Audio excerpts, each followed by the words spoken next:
What's up, YouTube? I just wanted to talk about the time I got outed for having a gay fling while in the military. So basically, what happened was there was this kid, basically on a dead man profile, and he had to. Was he on a dead man profile? I think he was. Basically, that means you can't really do anything. You're on light duty essentially, and basically, he was on suicide watch at one point, and one time I had to watch him. But before then, like, we would interact in the bylines. Basically, he was watching this show called You. I think it stars Penn Badgley, and he would say like multiple things, like I looked like Joe, insinuating that like I do not look like Penn Badgley at all. I don't know where the fuck he's getting that from. I mean, do I look like Penn Badgley, guys? You tell me. um, but basically, I was going through my Cassie from Euphoria phase. That's a shit show from Even Shitty Writing from Sam Levinson. But anyway, yeah, just like kind of like craving love kind of thing, at 18, 19, like kind of like Homelander. You still need love. And oh, boo-hoo, you're a fucking mess. Like the mirror scene. But anyway, what happened was that I decided to. One day I think I gave him a ride after work or something, and I had his number, and then he like texted me multiple times, like asking if I wanted to cuddle with him. I was like, I don't know, like at this point I'm very socially. I don't want to say unaware, but very oblivious to this sort of thing, right? Like that the fact that he was hitting on me, and keep in mind it was all consensual. Like it happened, it happens.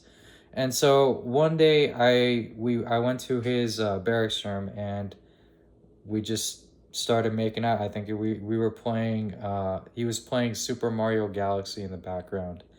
And what like kind of ticks me off was like the fact that, see, I had a car, he couldn't get off base because he was on his profile, because he was on like suicide watch and stuff.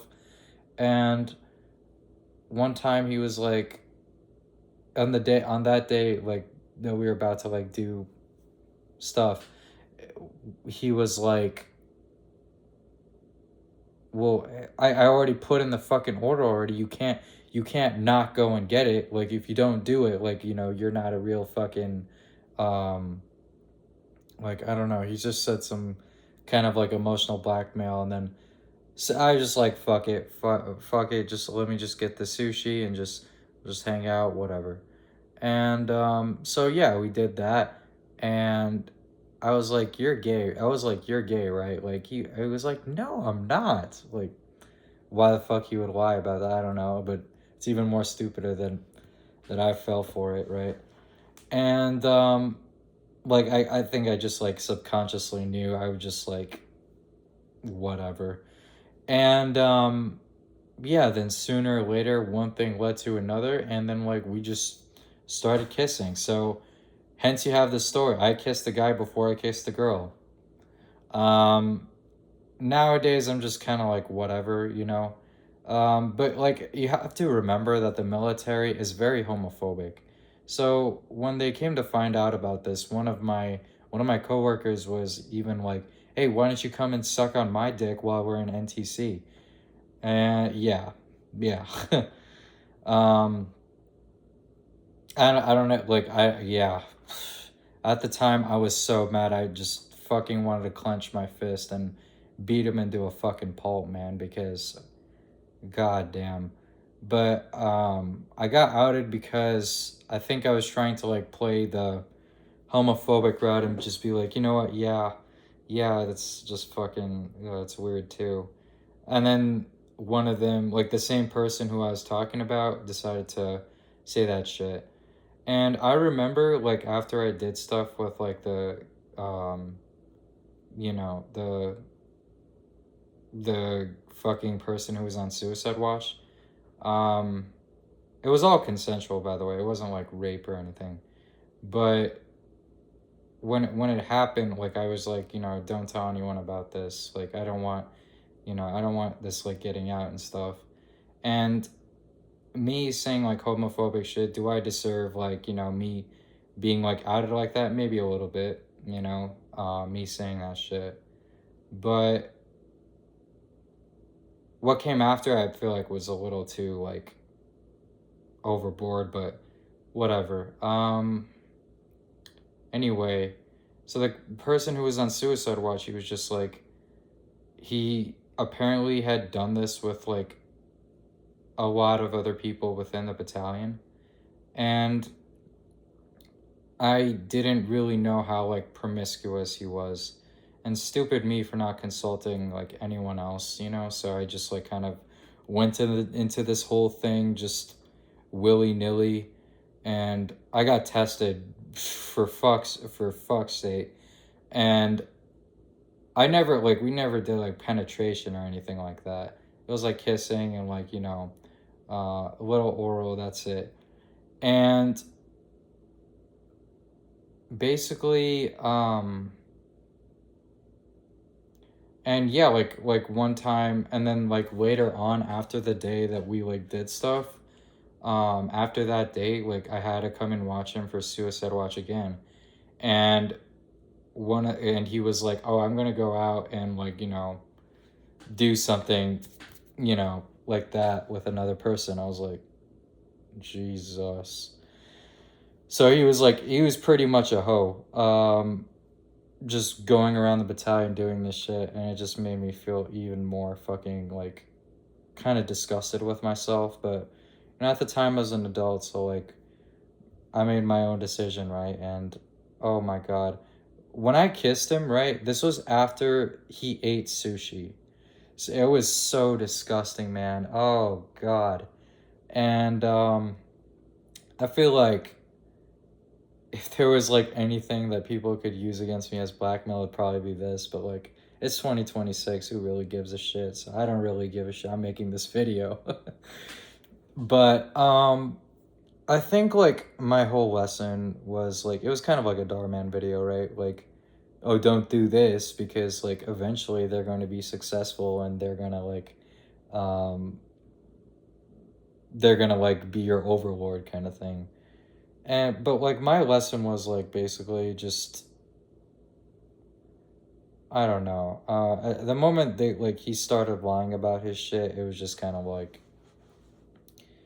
we don't have to lie to like get with another person, right? You can just be honest. And two, like the moment people find out about this shit, you will know who are your friends and who is not. And I'm not necessarily like a like I think because the military was so homophobic, it was just like something as a way to kind of like fit in. If I just kind of like, you know, play the game, play the route kind of thing. And once my like fucking direct coworkers and like my superiors found out, sometimes they would like joke about it. And what the fuck can I do, you know? Like, I'm too proud to put on a fucking sharp or EO complaint. I'm too like, what is it called? Uh, like they're my superiors. What can I do? If I say something back, I get a fucking Article 15. So it was bullshit like that, right? And keep in mind, I'm new to the unit. I'm like a fucking E2. I'm a private, and you're in the infantry. It's like it's fucking, you're getting like shitted on. You know what I mean? And a lot of, as some of y'all are gonna say, oh, but you're in like the 2020 army, but I was in the fucking 1980s and it was fucking horrible. Okay, great, good for you. But this is my story, so whatever, I don't care. Fuck you. And later then I was just like, I'm just kind of rambling, just kind of talking in circles. But yeah, it was just I found out I was straight. uh, it's just, it's not for me. It just kind of turned me off from that whole kind of experience. And I'm not saying like all gay people are like that, right? I just think that um like there's going to be like a very some are going to make it look bad for the majority, right? But yeah, I mean, now I'm just kind of like, whatever, man. Like, I barely have friends as it is. My romantic prospects don't look too good. But, you know, just something to share with y'all. If y'all like think in the subconscious of like, oh my god, well, he did something that like was fucking taboo to society, whatever, okay, like you haven't, and people trying to like, because I'm pretty sure the people who are like so outwardly fucking homophobic about this shit, I'm pretty sure some of them were closeted as well. But who cares, you know? Fuck whoever you want to fuck, I guess. And so when the the person who was on fucking suicide watch, he was like outing all these people he had done like in the battalion. um I guess people started to look at me a different way, some people, but like, and then it just kind of like normalized, and then it just, you know, work became work. But for a time it was kind of it was kind of hurtful, and I hated that. Like, I wouldn't actively go out and, you know, go out against like a fucking gay person, you know what I mean? But it was just the fact that I'd been saying so much like harmful bullshit that it kind of came back to me. And in a way, I kind of deserved it, you know? Um, a lot of people are going to be like, oh, you shouldn't have posted this video. You shouldn't have like said this shit. And what, look, like, more fucking humiliating shit has been out in history. And for me, this is more like a learning experience more than like a humiliation ritual. Fucking, if I get fucking tomatoes thrown at me or this video fades into obscurity, fuck it, I don't care. But, you know, yeah, that's all I wanted to say, guys. Just always, like, be vigilant about who you're surrounding yourself with. If someone says that something they're not, like if their actions don't correspond with the words that they're saying, keep a distance, because it's your self-worth that's like most important, and your self-respect. Um, that being said, um, just don't be like, if you're some people's homophobia is just like ingrained into them, right? And they will never go away. And for that, I say, just keep it to yourself, man. If you see something that you don't like, just walk away. And for the people, like, yeah, just don't fucking engage in that shit. And fucking, well, no, I don't mean the gays, whatever. You know what? Basically, just like, I think I just be more accepting, I guess. I don't know. But yeah, that's all I wanted to say, man. Okay? Peace.